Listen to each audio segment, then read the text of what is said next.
United States of আমেরিকার এক লোক তার অনেক বন্ধুকে কালিমার দাওয়াত দিয়েছে, কিন্তু তার বিজনেস পার্টনার খ্রিস্টান বন্ধুকে সে কালিমার দাওয়াত দিতে পারে নাই। সে মনে মনে ভাবলো, আমার জীবন থাক আর না থাক, আমার খ্রিস্টান বন্ধুকে তার কলিজার ভেতরে কালিমার দাওয়াত দিয়ে আমি ছিদ্র করে দেবো। সুবহানাল্লাহ। খ্রিস্টান বন্ধুকে দাওয়াত করলো তার বাড়িতে, ভাবলো একটা দাওয়াত করি, দাওয়াতে খাইতে আসলে কালিমার দাওয়াত দিয়ে দেবো। খানার দাওয়াতের লগে কালিমার দাওয়াত আছে না নাই? ও মিয়া, খাওয়া আছে যেখানে মানুষ যায়, জিলাপি আছে যেখানে পোলাপান যায়, দাওয়াত দিল, খাবারের দাওয়াত, ডাইনিং টেবিল ভর্তি খাবার আর খাবার। খ্রিস্টান বন্ধু আসছে, পেট ভরে খেয়েছে, মহা খুশি, আমার মুসলিম বন্ধু আমার দাওয়াত দিয়েছে, আমাকে লাঞ্চ করালো। এরপর স্টারবাক্সের 2টা কফি দুইজনে নিয়ে ডাইনিং টেবিলে বসেছে। তো মুসলিম বন্ধুর মাথায় চিন্তা, যে করেই হোক কালিমার দাওয়াতটা আমার এই খ্রিস্টান বন্ধুর অন্তরের মধ্যে আমি ঢুকিয়ে দিব। খ্রিস্টান বন্ধুকে সে জিজ্ঞেস করলো, oh my friend, how much time do you need to make a parallel circle by 2 million Christians? ও আমার বন্ধু, 20 লক্ষ খ্রিস্টানকে তুমি গোল গোল করে দাঁড় করাবা, তোমার কত সময় লাগবে? খ্রিস্টান বন্ধু বলে, what's the hell are you talking about? এগুলো তুমি কি কও? 20 লক্ষ খ্রিস্টান তুমি পাইবা কই? আর 20 লক্ষ খ্রিস্টানকে এক মাঠের মধ্যে যে দাঁড় করাবা, এরকম বড় মাঠও পাবা কই? মুসলিম বন্ধু বলে, ফর এন এক্সাম্পল, ধরে নাও, উদাহরণস্বরূপ আমি যদি তোমাকে বিশাল বড় একটা স্কয়ার দেই, মাঠ, আর 20 লাখ খ্রিস্টান এনে দেই, 20 লাখ খ্রিস্টানকে এরকম গোল গোল প্যারালাল সার্কেলে তুমি দাঁড় করাবা, কত সময় লাগবে? খ্রিস্টান বন্ধু বলে, অ্যাটলিস্ট আই নিড 1 উইক, 1 সপ্তাহ তো লাগবেই, but I need to train them up. এই লোকগুলোকে আমার ট্রেন আপ করতে হবে, প্রশিক্ষণ দিতে হবে। 1 সপ্তাহের টানা প্রশিক্ষণ এবং ট্রেনিং দিতে পারলেই 20 লক্ষ খ্রিস্টানকে আমি প্যারালাল সার্কেল গোল গোল করে দাঁড় করাতে পারবো। মুসলিম বন্ধু বলল, ফাইন। মুসলিম বন্ধুর মাথায় একটাই চিন্তা, কেমন করে কালিমার দাওয়াত দেয়া যায়, যেরকম, ঠিক কিনা? মুসলিম বন্ধু বলল, keep in your mind, they are not from the same countries man. এই 20 লক্ষ খ্রিস্টান কিন্তু একই দেশের হবে না। Some of them from United States of America, some from England, some from Switzerland, some from Singapore, Malaysia, Indonesia, Bangladesh, অনেক দেশের লোক হবে তারা। কত সময় লাগবে? খ্রিস্টান বন্ধু বলে, it's very tough for me. তাহলে তো এটা আমার জন্য খুব টাফ হয়ে যায়। I can't make it within a week. 1 সপ্তাহে এটা করা আমার পক্ষে সম্ভব। I need 2 weeks. আমার 2 সপ্তাহ লাগবে। কয় সপ্তাহ? 2 সপ্তাহ লাগবে। মুসলিম বন্ধু বলল, কিপ ইন ইউর মাইন্ড, এটা তোমার মাথায় রেখো, they are not from the same languages. এই 20 লক্ষ খ্রিস্টান কিন্তু একই ভাষাভাষীর নয়। তাদের কেউ কথা বলবে ইংরেজিতে, কেউ উর্দুতে, কেউ চাইনিজ, কেউ মান্দারিন, কেউ উর্দু, কেউ হিন্দি, কেউ সিন্ধি, কেউ বাংলা, কেউ টার্কিশ, কেউ মালায়া, কেউ সুয়াইলি। এক একজন এক এক ভাষায় কথা বলবে, কত সময় লাগবে? খ্রিস্টান বন্ধু বলল, দ্যাট ইজ ভেরি টাফ, আরো কঠিন হয়ে যাবে। I need 3 weeks. কয় সপ্তাহ লাগবে? 3 সপ্তাহ লেগে যাবে। মুসলিম বন্ধু বলল, কিপ ইন ইউর মাইন্ড, এটা তোমার মাথায় রেখো, they are not on the same ages. এই সবগুলো 20 লক্ষ খ্রিস্টান একই বয়সের নয়, একই লিঙ্গের নয়। কেউ পুরুষ, কেউ নারী, কেউ ছোট্ট বাচ্চা, কেউ যুবক, কেউ যুবতী, আবাল বৃদ্ধ বনিতা, বিভিন্ন বয়সের লোক হবে। তোমার কত সময় লাগবে? খ্রিস্টান বন্ধুকে, তাহলে কিয়ামত পর্যন্ত আমি পারতাম না। আই হাইতাম না। ভাষা ভিন্ন, দেশ ভিন্ন, কালচার ভিন্ন, বয়স ভিন্ন। আমি বলবো সবাই দাঁড়ান, সবাই যাবে বসে। আমি বলবো বসেন, সবাই যাবে দাঁড়িয়ে। আমি পারবো না। মুসলিম বন্ধু বলল, I can make parallel circle, আমি সমান্তরাল বৃত্তে দাঁড় করায় দিতে পারবো, বাই 2 মিলিয়ন মুসলিমস, 20 লক্ষ মুসলমানকে, অনলি বাই 10 মিনিটস, 10 মিনিটের ব্যবধানে। কয় মিনিটে? খ্রিস্টান বন্ধু বলে, ইটস কোয়াইট ইম্পসিবল, এটা অসম্ভব।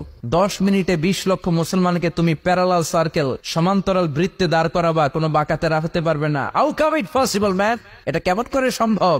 মুসলিম বন্ধু বলে, ইটস পসিবল ইনশাআল্লাহ, আল্লাহ যদি চায় এটা সম্ভব। But you have to make a visit to KSA, তোমাকে কিংডম অফ সৌদি আরাবিয়া, সৌদিতে একটু ভিজিট করতে হবে। সে রাজি হয়ে গেল। বুদ্ধি করে জিলহজ মাসের 10 তারিখে নিয়ে গেল তাকে সৌদিতে। আপনারা জানেন, হেরেমের বাউন্ডারিতে কোনো কাফের খ্রিস্টান ঢুকতে পারে না। তার পরিচয়টা গোপন করে মুসলিম বন্ধু তাকে নিয়ে গেল জিলহজের 10 তারিখ, হজের মৌসুমে। মক্কার পাশে, কাবাগরের পাশে একটা বিল্ডিং আছে, আব্দুল আজিজের ওয়াকফ, এটাকে বলে জামজাম টাওয়ার, দি মক্কা রয়্যাল ক্লক টাওয়ার, 120 তলা উঁচু। এটার 80 তলায় একটা হোটেল ভাড়া করলো, একটা রুম ভাড়া করলো। ওই দিন সব হাজী সাহেবান মিনার জবাইয়ের কাজ শেষে ফরজ তাওয়াফ করার জন্য মিনা থুইয়া সব কাবা ঘরের এদিকে বিড়বিড় করতেছে। সুবহানাল্লাহ। মাগরিবের টাইম। খ্রিস্টান বন্ধু বলল, where is your magic man, তুমি না আমার একটা ম্যাজিক দেখাইবা? খ্রিস্টান মনে করছে এটা মনে হয় ম্যাজিক। তা না হলে 10 মিনিটে 20 লাখ মুসলমানরা এরকম গোল গোল করে কে সমান করে দাঁড় করাতে পারে? ওয়ার ইজ ইউর ম্যাজিক, তোমার ম্যাজিক কই? মুসলিম বন্ধু বলে, let's go to very close to the window, চলো জানালার কাছে যাই। 80 তলা বিল্ডিং এর উপর থেকে জানালার কাছে যে, when they open the window, যখন জানালা খুললো, নিচে তাকিয়ে খ্রিস্টান বন্ধু তো অবাক। 20 লক্ষ হাজী সাহেবান, একটা ইজার, একটা রিদা, একটা সাদা কাপড়ের চাদর, একটা সাদা কাপড়ের লুঙ্গি পরে লাব্বাইক লাব্বাইক বলে কারে ডাকে। এই দৃশ্য কোনোদিন খ্রিস্টান দেখে নাই, দেখে তো অবাক। ইন দ্য মিন টাইম মাগরিবের আজান হতে শুরু করেছে। আজানের শব্দ শুনে 20 লক্ষ হাজী সাহেবান মৌমাছির মতো গুনগুন গুনগুন করতে করতে কাবা ঘরের যতগুলো দরজা ছিল বাপে ফয়সাল দিয়ে, বাবে আব্দুল আজিজ দিয়ে, বাবুল ওমরা দিয়ে কাবা ঘরে ঢুকতে শুরু করেছে। মিলিটারির মতো, সেনাবাহিনীর মতো গোল হয়ে দাঁড়াতে শুরু করেছে। জোরে বলেন আল্লাহু আকবার। খ্রিস্টান বন্ধু দেখে তো অবাক, কারণ তার পুরো জীবনে এরকম দৃশ্য সে দেখে নাই। সুবহানাল্লাহ। তার ঠিক 5-7 মিনিট পরে একামত হতে শুরু করেছে। একামত হওয়ার সাথে সাথে আর কোনো কথা নেই। কাবা ঘরের মাতাফ তাওয়াফের জায়গা প্যাকআপ, 3 তলা হেরেম শরীফ প্যাকআপ, হেরেম শরীফের বাইরে বিশাল ফাঁকা জায়গা প্যাকআপ, কবুতর চত্বর প্যাকআপ, শারে ইব্রাহিম আল খলিলি প্যাকআপ। 20 লক্ষ হাজী সাহেবান গোল হয়ে দাঁড়িয়ে গিয়েছে। কাবা ঘরের সবচেয়ে সুরেলা কণ্ঠের ইমাম শাইখ আব্দুর রহমান সুদাইস মাইক্রোফোন হাতে নিয়ে ঘোষণা দিচ্ছেন, ইস্তাকিমু ওয়া আতাদিলু ইয়ারহামুকুমুল্লাহ। سووا صفوفكم فإن تسوية الصفوف من تمام الصلاة. Please make the line straight and attach your legs and shoulders and perform the salah as if it's our last and final prayer. কাতার বন্দী হয়ে যান, পায়ের সাথে পা লাগান, কাঁধের সাথে কাঁধ লাগান। 20 লক্ষ হাজী সাহেবান দাঁড়িয়ে গিয়েছে। উনি নামাজ শুরু করেছেন, আল্লাহু আকবার, আলহামদুলিল্লাহি রাব্বিল আলামিন আর রহমানির রহিম مالك يوم الدين إياك نعبد وإياك نستعين اهدنا الصراط المستقيم صراط الذين أنعمت عليهم غير المغضوب عليهم ولا الضالين। সূরা ফাতিহা বললেন, ফাতিহার সাথে আরেকটা সূরা মেলালেন, আল্লাহু আকবার। রুকুতে গেলেন, রুকু থেকে দাঁড়ালেন, আল্লাহু আকবার বলে আবার সিজদায় গেলেন। 20 লক্ষ হাজী সাহেব একসাথে রুকুতে গেল, একসাথে সিজদায় গেল। 80 তলা বিল্ডিং এর উপর থেকে যদি আপনি তাকান যে 20 লক্ষ হাজী একসাথে উঠে একই কাপড়, maintaining the same dress code, একই ড্রেস পরে দে আর গোয়িং টু রুকু, দে আর পারফর্মিং দ্য সুজুদ, একসাথে রুকু দেয়, একসাথে সিজদা দেয়। এই দৃশ্য দেখলে কান্না কলিজা ঠান্ডা হয়, যেরকম ঠিক কিনা? এই দৃশ্য দেখে খ্রিস্টান বন্ধু স্টার্টেড টু ক্রাই, কাঁদতে শুরু করেছে, স্টার্টেড টু ভাইব্রেট, কাঁপতে শুরু করেছে। মুসলিম বন্ধু খ্রিস্টান বন্ধুরে জড়িয়ে ধরে বলে, ও বন্ধু তুই কাঁদিস কেন, তুই কাঁপিস কেন? খ্রিস্টান বন্ধু বলে, আমার জীবনে কোনোদিন এত সুন্দর দৃশ্য আমি দেখি নাই। কি নামে ধর্মের কি নাম? মুসলিম বন্ধু বলে ইসলাম।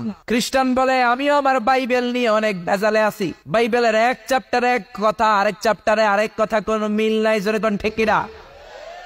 আর আমি খ্রিস্ট ধর্মে থাকতে চাই না, তোদের ধর্মে আমার ঢুকিয়ে নে।